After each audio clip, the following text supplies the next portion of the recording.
ஓம் ஸ்ரீ சத்குரு சாய்நாதரின் திருவடிகள் போற்றி.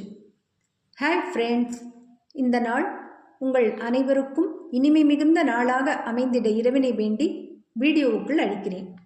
நாம் ஸ்ரீ சாயி சச்சரிதம் 46வது அத்தியாயம் சென்ற வீடியோவில் காக்கா சாஹேப் தீக்ஷித் மற்றும் நானா சாஹேப் சந்தோர்கர் ஆகியோர் தங்கள் வீட்டு வைபவங்களுக்கு பாபா நேரில் வந்து ஆசீர்வதிக்க வேண்டியதையும், பாபா தன் சார்பாக ஷாமாவை ஏற்றுக்கொள்ளும்படியும், ஷாமாவின் காசி பிரயாகை பயணம் முடிந்த பின் கயாவில் தான் ஷாமாவுக்கு முன்பாகவே இருப்பேன் என்று வாக்குறுதி அளித்து, அதன்படியே கயாவில் ஷாமா தங்கும் இடத்தில் கட்டிடத்தின் முன்பகுதியில் பாபாவின் பெரிய அழகிய உருவப்படம் மாட்டப்பட்டு இருந்ததைக் கண்டு ஷாமா கண்ணீர் சொரிந்து மகிழ்ச்சியால் ஆழ்ந்ததையும், அடுத்து முற்பிறவியில் சகோதரர்களாக இருந்து பிற்பகுதியில் பணத்தின் ஆசையில் சிக்குண்டு இரத்த பந்தத்தை மறந்து ஒருவரை ஒருவர் கொன்று அடுத்த பிறவியில் அவர்களின் முன்வினையின் காரணமாக ஆடுகளாக பிறந்து மேய்ப்பவனிடம் இருந்தபோது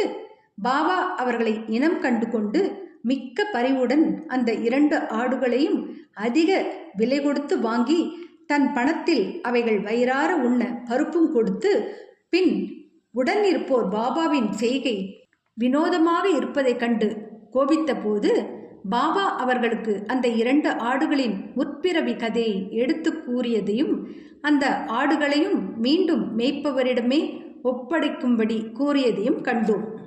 இதிலிருந்து மனித பிறவி எடுத்திருந்தாலும் அநீதி செயல்கள் புரியும் போது அடுத்த பிறவியில் விலங்குகளாக பிறக்கவும் நேரிடலாம் என்பதை மேலே கூறப்பட்ட ஆடுகளின் கதை மூலம் தெளிவாக தெரிந்து கொண்டோம்.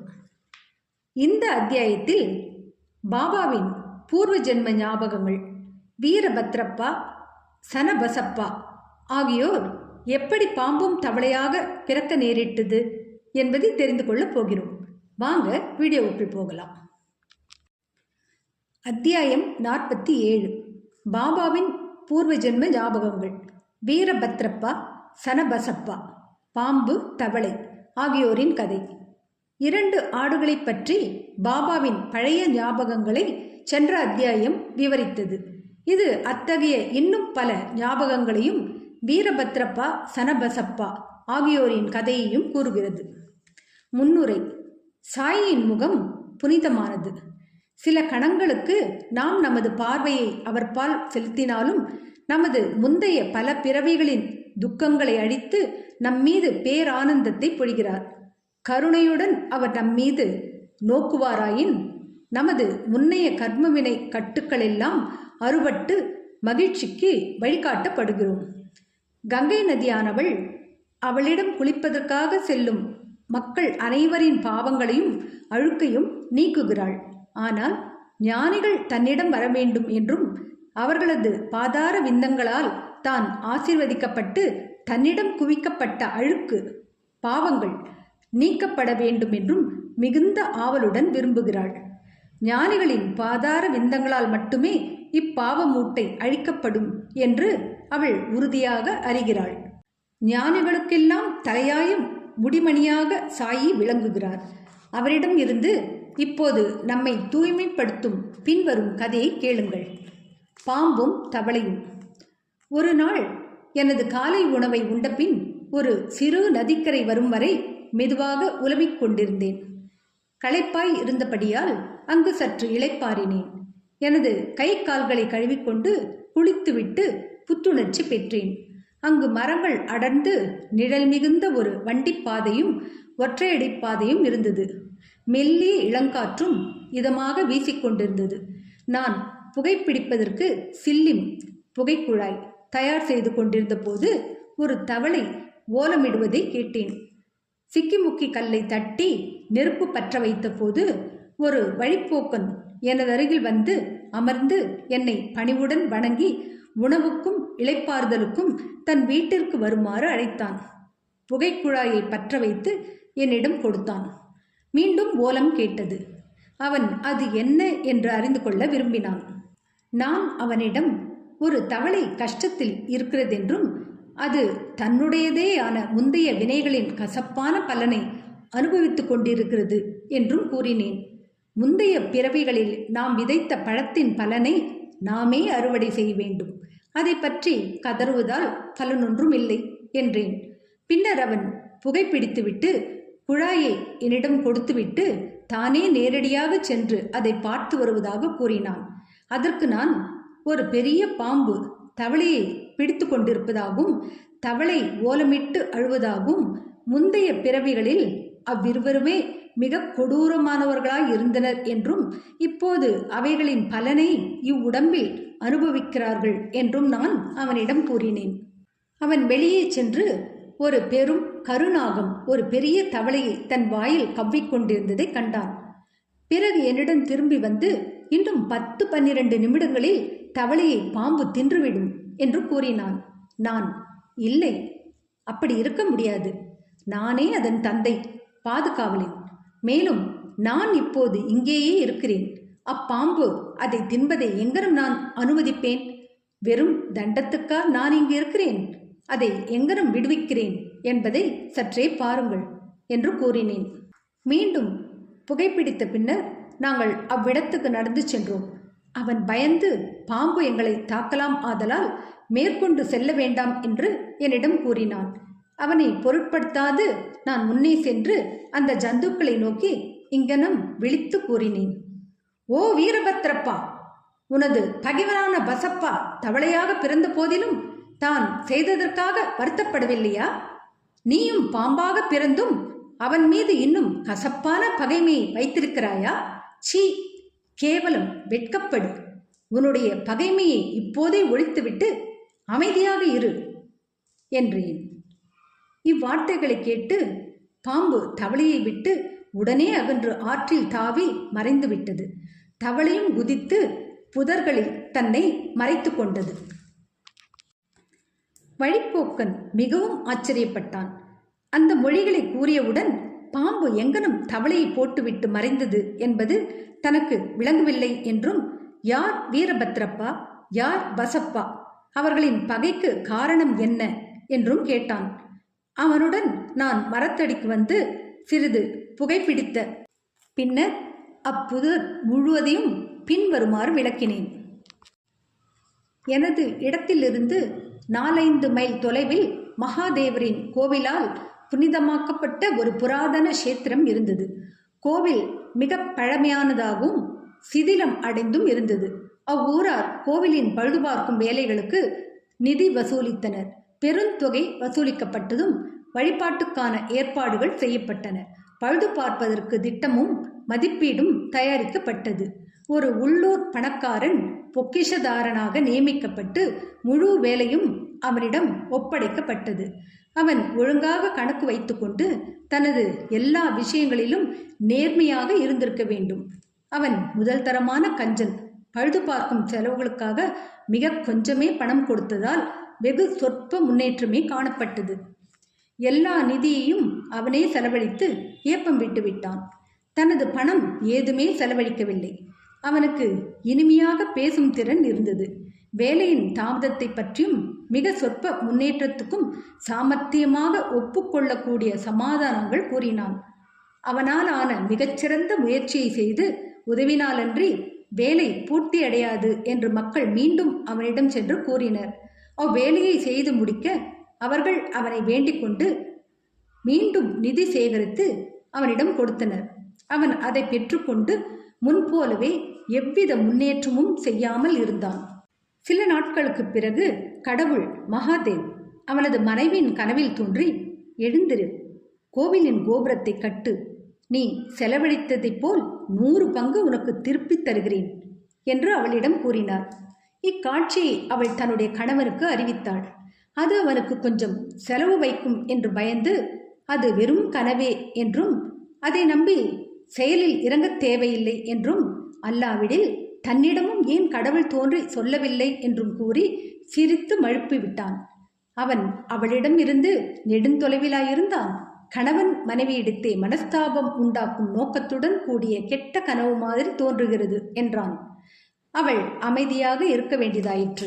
நன்கொடையாளர்களின் விருப்பத்துக்கு மாறாக சேகரிக்கப்படும் பெருந்தொகைகளை கடவுள் விரும்புவதில்லை. ஆனால் அன்பு, பக்தி, ஆர்வம் இவற்றுடன் கொடுக்கப்படும் எளிய தொகைகளையே அவர் ஒப்புடன் ஏற்கிறார். சில நாட்களுக்கு பின்னர் கடவுள் மீண்டும் அவளது கனவில் தோன்றி, உனது கணவனை பற்றியோ அல்லது அவனிடம் இருக்கும் நிதியை பற்றியோ கவலைப்படாதே. கோவிலுக்காக அவனை எதையும் செலவு செய்யும்படியும் வற்புறுத்தாதே. எனக்கு தேவையானது உணர்வும் பக்தியுமே. எனவே உனக்கு சொந்தமானது எதையும் நீ விரும்பினால் கொடுப்பாயாக என்று அவளிடம் கூறினார். இக்காட்சியை பற்றி அவள் தன் கணவனுடன் கலந்தாலோசித்தாள். தனது தந்தையால் கொடுக்கப்பட்ட ஆபரணங்களையெல்லாம் கொடுக்க தீர்மானித்தாள்.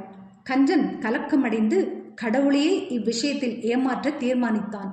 அவன் அவ்வாபரணங்களை ரூபாய் 1000க்கு குறைவாக மதிப்பீடு செய்து தானே வாங்கி கொண்டு அதற்கு பதிலாக கடவுளுக்கு ஒரு நிலத்தை பாதுகாப்பு சொத்தாக அளித்தான்.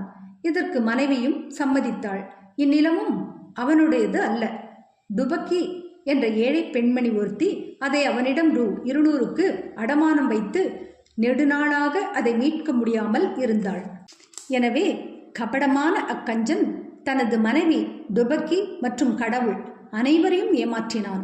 நிலமோ தரிசு, ஒன்றுக்கும் பயனற்றது. சிறந்த பருவ காலங்களில் கூட விளைச்சல் ஏதும் கொடுக்காது. இவ்விதமாக இந்த வாணிப நடவடிக்கை முடிவு பெற்றது. ஒரு ஏழை பூசாரியின் பொறுப்பில் நிலம் விடப்பட்டது. அவனும் இத்தர்மத்தால் மகிழ்ச்சி அடைந்தான். சில நாட்களுக்கு பிறகு வினோதமான நிகழ்ச்சிகள் நடைபெற்றன. பயங்கர புயலும் பேய் மழையும் வந்தது.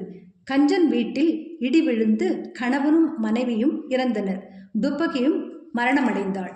அடுத்த பிறவியில் அப்பணக்கார கஞ்சன் மதுராவில் ஒரு அந்தணர் குடும்பத்தில் பிறந்து வீரபத்ரப்பா என்று பெயரிடப்பட்டான். அவனுடைய பக்தியுள்ள மனைவி கோவில் பூசாரியின் மகளாக பிறந்து கௌரி என்று பெயரிடப்பட்டாள். டுபகி கோவில் பணி செய்பவர் ஒருவரின் குடும்பத்தில் ஆணாக பிறந்து சனபசப்பா என்று பெயரிடப்பட்டாள். அப்பூசாரி எனது நண்பன். அவன் அடிக்கடி என்னிடம் வந்து உரையாடி புகைப்பிடிப்பான். அவனது மகளான கௌரியும் என்னிடம் பக்தி பூண்டவள். அவள் வேகமாக வளர்ந்தாள். அவளது தகப்பனார் நல்ல வரன் ஒன்றை அவளுக்கு தேடினார். அவனிடம் நான் இதை பற்றி கவலையுற வேண்டாம் என்றும் மாப்பிள்ளையே அவளை தேடிக்கொண்டு வருவான் என்றும் கூறினேன். அவர்கள் ஜாதியில் உள்ள வீரபத்ரப்பா என்ற ஏழை பையன் ஊரூராக தெரிந்து கொண்டும் பிச்சை எடுத்துக்கொண்டும் அப்பூசாரியின் வீட்டுக்கு வந்தான். என்னுடைய சம்மதத்தின் பேரில் பூசாரி கௌரியை அவனுக்கு மணம் செய்து வைத்தான். அவனுடைய திருமணத்திற்கு நான் சிபாரிசு செய்ததால் வீரபத்ரப்பாவும் முதலில் என்பால் பக்தி பூண்டவனாக இருந்தான். இப்புது ஜென்மத்திலும் அவன் பணத்தாசை பிடித்தவனாக இருந்தான். தான் சம்சாரியாக இருப்பதால் பணம் சம்பாதிக்க என்னை உதவி செய்ய சொன்னான். அதன்பின் விசித்திரமான நிகழ்ச்சிகள் நடைபெற்றன. விலைவாசிகளில் ஒரு திடீர் ஏற்றம் கண்டது. கௌரவின் நல்ல அதிர்ஷ்டத்தினால் நிலத்துக்கு பெரும் கிராக்கி ஏற்பட்டு அந்த தர்ம நிலம் 1,00,000 ரூபாய்க்கு விற்கப்பட்டது. அவளது ஆபரணத்தின் மதிப்பை போல் 100 மடங்கு பாதித்தொகை பணமாகவும் மீதித்தொகை ரூ. 2000 வீதமாக 25 தவணைகளில் கொடுக்கப்படவும் இருந்தது. இந்த விவகாரத்தை அனைவரும் ஒப்புக்கொண்டனர். ஆனால் பணத்துக்காக சண்டை பிடித்து கொண்டனர். எனது யோசனைக்காக அவர்கள் என்னிடம் வந்தனர். கடவுளுக்குரிய அந்த சொத்து பூசாரியின் பாதுகாப்பில் இருந்தது. கௌரியே அதன் பிதுரார்ஜித சொத்துக்கு வாரிசுக்காரி, உரிமைக்காரி. அவளது சம்மதமின்றி எந்த பணமும் செலவழிக்கப்படக்கூடாது. அவளது கணவனுக்கு அதில் எவ்விதத்திலும் உரிமை இல்லை என்று நான் கூறினேன். என்னுடைய கருத்தை கேட்டு வீரபத்ரப்பா என் மீது கடுமையான கோபமடைந்தான். நான் கௌரியின் உரிமையை பலப்படுத்தி அவளது சொத்தை கவர விரும்புவதாக அவன் கூறினான். அவன் கூற்றை கேட்டு நான் கடவுளை நினைவு கூர்ந்து அமைதியாய் இருந்தேன். வீரபத்ரப்பா அவனது மனைவியை திட்டினான். மதியம் அவள் என்னிடம் வந்து பிறர் மொழிகளை பொருட்படுத்த வேண்டாம் என்றும் எனது மகளாயிருப்பதால் அவளை கைவிட வேண்டாம் என்றும் கூறினாள். இவ்வாறாக அவள் எனது பாதுகாப்பை வேண்டியதனால் அவளை காப்பதற்காக நான் 7 கடலையும் கடப்பேன் என்று அவளுக்கு வாக்கு கொடுத்தேன். பின்னர் அன்றிரவு கௌரி ஒரு கனவு கண்டாள். மகாதேவ் அவளது கனவில் தோன்றி, பணம் முழுவதும் உன்னுடையது, அதை யாரிடமும் கொடுக்காதே. கொஞ்சம் பணத்தை கோவில் வேலைக்காக சனபசப்பாவிடம் கலந்து ஆலோசித்து செலவிடு. வேறெதற்காவது அதை நீ செலவிட விரும்பினால் மசூதியில் உள்ள பாபாவிடம் கலந்து ஆலோசி என்று சொன்னார். கௌரி என்னிடம் அக்கனவை கூறினாள். இவ்விஷயத்தில் அவளுக்கு நான் உரிய ஆலோசனை கூறினேன். அசல் தொகையை அவளே எடுத்துக்கொள்ளவும் வட்டியில் பாதியை சனபசப்பாவுக்கு கொடுக்கவும் இவ்விஷயத்தில் வீரபத்ரப்பாவுக்கு ஒன்றுமில்லை என்றும் கூறினேன். இவ்வாறு நான் பேசிக்கொண்டிருக்கும் போது வீரபத்ரப்பாவும் சனபசப்பாவும் சண்டை போட்டுக்கொண்டே வந்தனர். அவர்களை சாந்தப்படுத்த என்னாலான முழு முயற்சியை செய்து அவர்களுக்கு கௌரியின் கனவை கூறினேன். வீரபத்ரப்பா மூர்கனாகி கோபமடைந்து சனபசப்பாவை கண்ட துண்டமாக வெட்டப்போவதாக பயமுறுத்தினான். பின்னவன் பீதி அடைந்து என் கால்களை பிடித்து கொண்டு எனது அடைக்கலத்தை வேண்டினான். அவனது எதிரியின் கொடும் கோபத்திலிருந்து அவனை காப்பதாக நான் என்னுடையதான வாக்குறுதியை கொடுத்தேன். சில காலத்திற்கு பின் வீரபத்ரப்பாவும் சனபசப்பாவும் காலமாகி முறையே பாம்பாகவும் தவளையாகவும் பிறந்தனர். சனபசப்பாவின் ஓலத்தை கேட்டதும் எனது வாக்குறுதியை நினைவு கூர்ந்து இங்கு வந்து அவனை பாதுகாத்து என் வார்த்தையை காப்பாற்றினேன். தமது அடியவர்களின் அபாய காலத்தில் கடவுள் ஓடிச் சென்று உதவுகிறார். அவர் என்னை இங்கு அனுப்பியதன் மூலம் சனபசப்பாவை காத்தார். இவைகளெல்லாம் கடவுளின் லீலை அல்லது திருவிளையாடல். நீதி: ஒருவன் விதைப்பதை அவனே அறுவடை செய்து தீர வேண்டும் என்றும், மற்றவர்களிடம் பட்ட பழைய கடனையும் விவகாரங்களையும் கஷ்டத்துடன் அனுபவித்து தீர்த்தாலன்றி வேறு விமோச்சனம் இல்லை என்றும், பணத்தின் மீது உள்ள பேராசையானது அப்பேராசைக்காரனை கீழான நிலைக்கு இழுத்துச் சென்று கடைசியில் அவனுக்கும் பிறருக்கும் அழிவை கொணர்கிறது என்பதுமே இக்கதையின் நீதியாகும். ஸ்ரீ சாயியை பணிக. அனைவருக்கும் சாந்தி நிலவட்டும். அடுத்த அத்தியாயத்தில் ஷேவடி, சபட்நேக்கர் ஆகியோரின் கதைகளைத்தான் தெரிந்து கொள்ளப் போகிறோம். என்ன ஃப்ரெண்ட்ஸ், இந்த வீடியோ பிடிச்சிருந்தால் லைக் பண்ணுங்கள், ஷேர் பண்ணுங்கள், சேனலை சப்ஸ்கிரைப் பண்ணுங்கள். எனக்கு இதுவரை சப்ஸ்கிரைப் பண்ணியுள்ள அனைவருக்கும் என்னுடைய மனமார்ந்த நன்றிகள். மீண்டும் அடுத்த வீடியோவில் சந்திக்கும் வரை உங்கள் அனைவருக்கும் நன்றி கூறி விடைபெறுகிறேன். வணக்கம்.